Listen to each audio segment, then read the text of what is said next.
Hi guys, I just wanted to walk you through this website and let you hear some of the terms. I think, post the wrong worksheet to our Canvas page, so make sure that you're working with this website and this worksheet, okay? This is what you're going to want to accomplish this week, is filling out this worksheet. So again, I just want to walk you through some of the terms and this dissection, and then if I don't walk you through everything, you can come back and explore and make sure that you answer all the questions on that worksheet. So we should be here. This is where we're starting. The very first thing is an anatomical reference. We covered this in our video yesterday, so hopefully we're getting a little more familiar with these terms. So anterior and posterior, I told you, is mostly used with people, but they have it here. So keep in mind that posterior is going to be, towards the back. And in a pig, that's going to be our butt region, and anterior is towards the front. And since the animals are walking on 4 feet, that's towards the head here. So posterior is here, anterior is this way, coming out this way.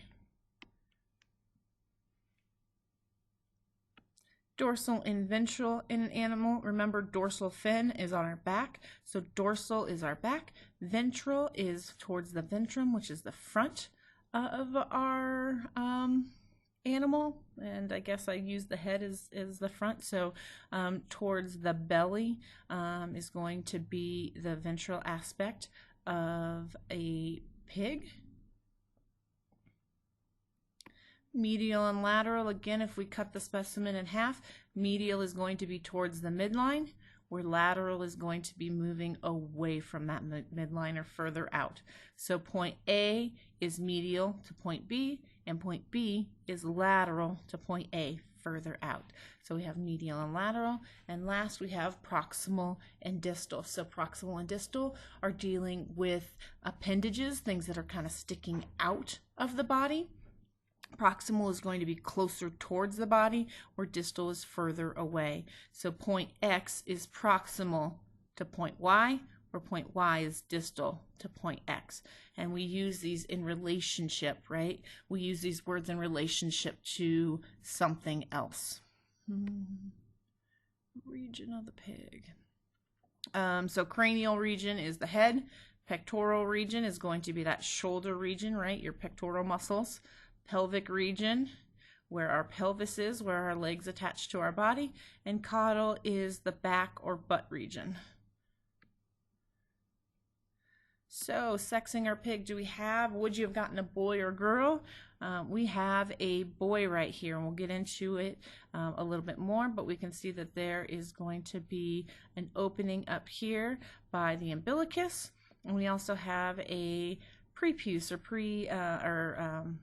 a prescrotal region where our testicles would eventually drop to. So in a male, we have rows of nipples. That doesn't differentiate a male or a female, okay? In mammals, both males and females have nipples, but by our umbilicus, our umbilical cord, we have this opening. We have a urogenital opening. We have this is the prepuce right here, So we have our prepuce right here, which would allow the penis to come out. And then if we look at the anal region, we can see this scrotal sac here starting to develop, where the testes will eventually descend and rest in that scrotum.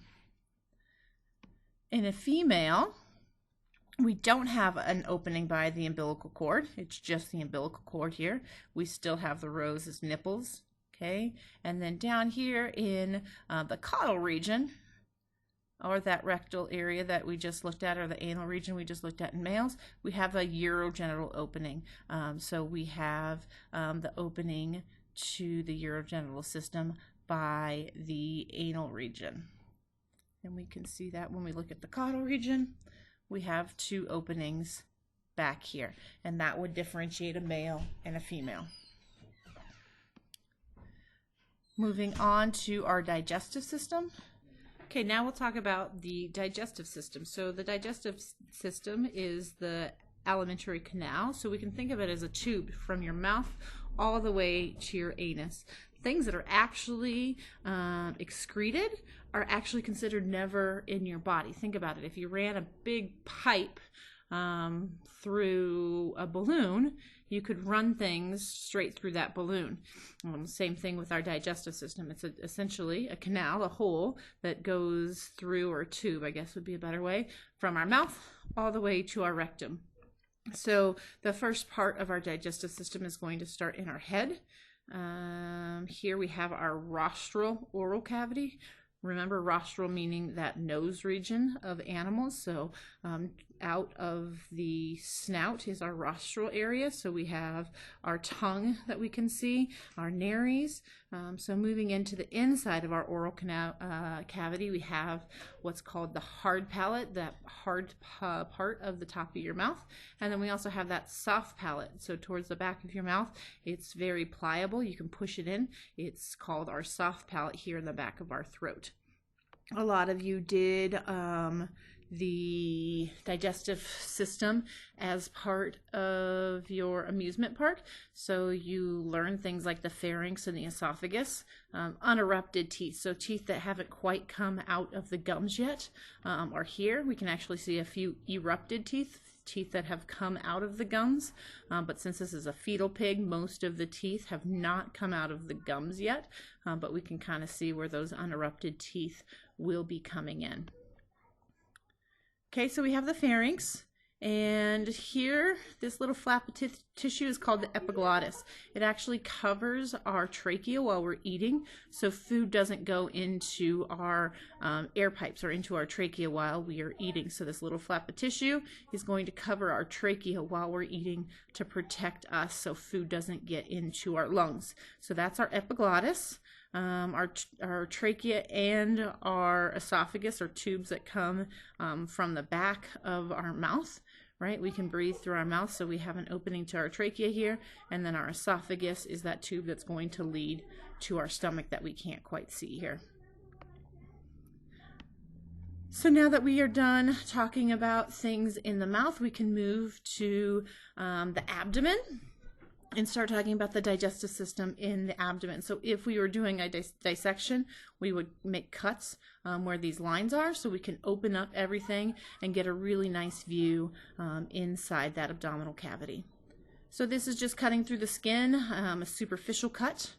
We have our muscles still here, so everything's intact. They actually cut up into the thorax, into the lung area here, into thoracic cavity. So right here is going to be where the lungs are, but we still have all of our muscles covering our abdominal cavity here. So if we cut a little deeper, we get into the peritoneal cavity, so we still have this covering, kind of keeping everything together after we cut through the muscle. We still have this peritoneal cavity, which encases a shiny peritoneal membranes.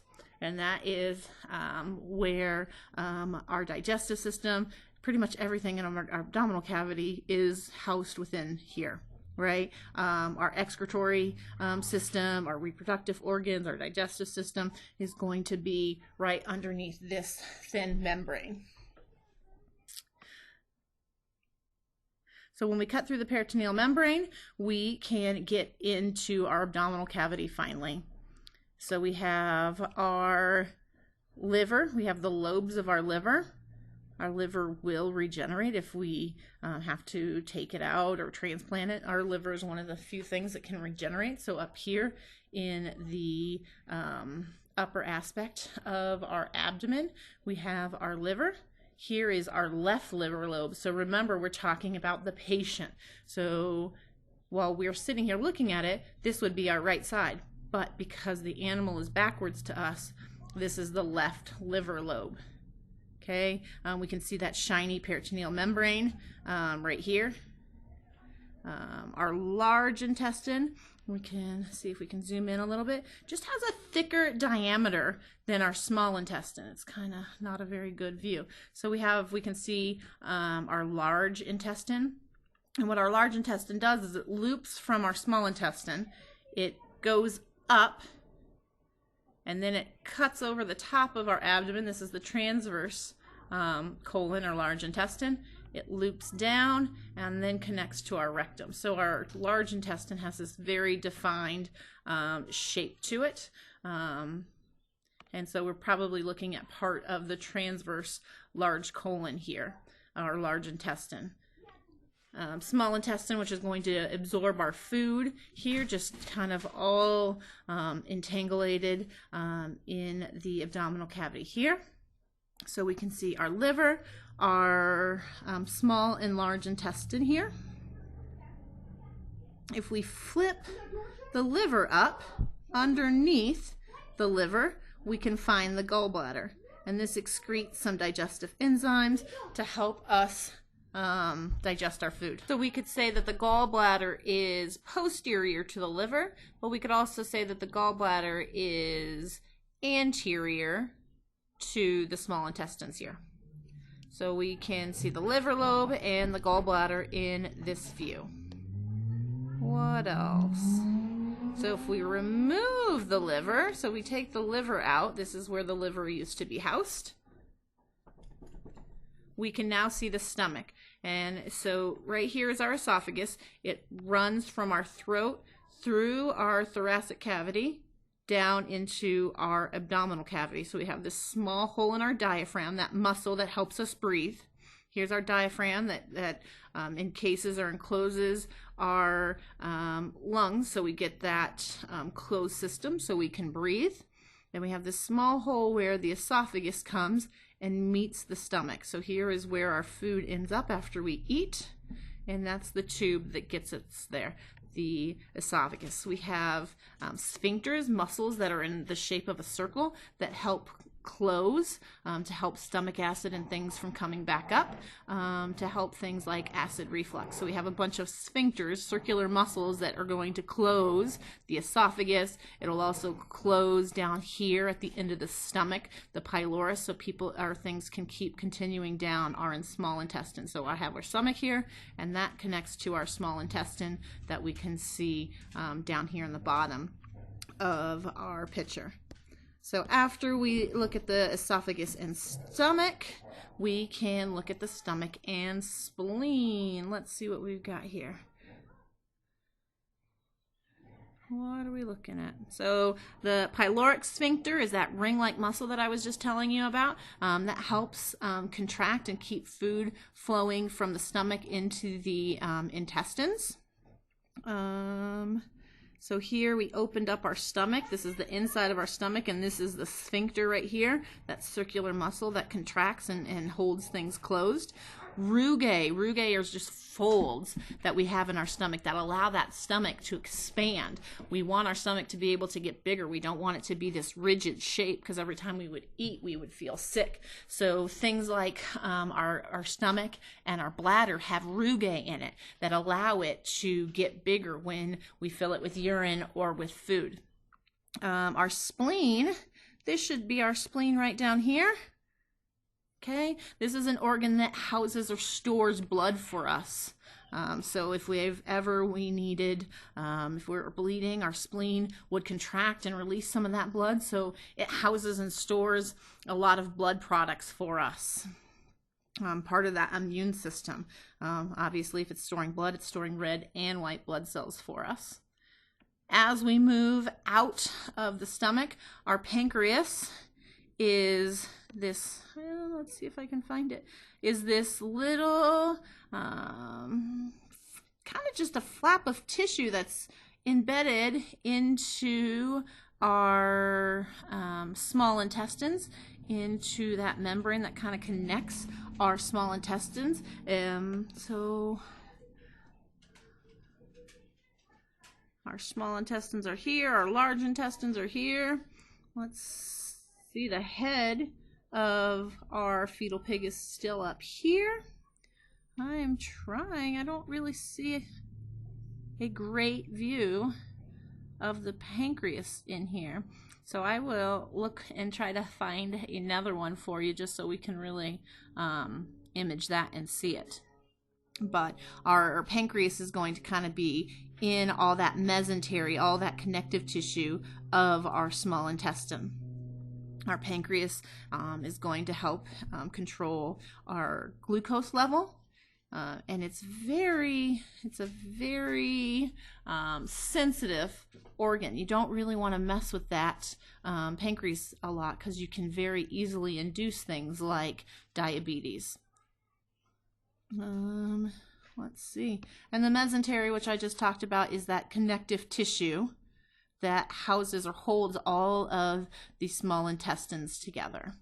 So we have the mesentery right there.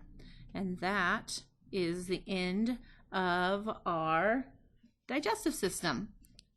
So after this, we will move forward. Give me 1 second. I'm going to start a new video.